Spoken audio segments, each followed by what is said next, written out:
CM చంద్రబాబుపై YCP అధినేత జగన్ మండిపడ్డారు. ఎన్నికల్లో ఇచ్చిన హామీలను విస్మరించిన బాబును బంగాళాఖాతంలో ప్రజలు కలిపే రోజులు ముందున్నాయంటూ విమర్శించారు.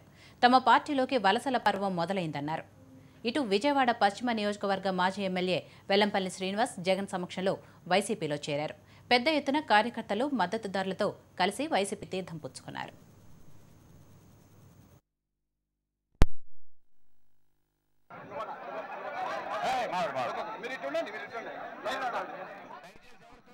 ఇవాళ ఇంత భారీ ఎత్తున సహచరులందరూ స్నేహితులందరూ కూడా జాయిన్ కావడం అన్నది దానికి తార్కాణం, దానికి నిదర్శనం. విజయవాడలో సీనన్న జాయినింగ్ తో మొదలైంది. ఇది ఇక రాబోయే రోజుల్లో ఇంకా దావానంలా అంటుకుంటుంది. ఇవాళ ప్రజలు చంద్రబాబు నాయుడు గారిని జవాబుదారీగా చేసి ఎన్నికలప్పుడు ఏం అబద్ధాలు చెప్పావు, ఎన్నికలప్పుడు ఏం మాటలు మాట్లాడావు, ఇవాళ ఎన్నికలు అయిపోయిన తర్వాత మమ్మల్ని మోసం చేయడం ధర్మమేనా అని చెప్పి ప్రజలు నిలదీస్తా ఉన్న పరిస్థితులు.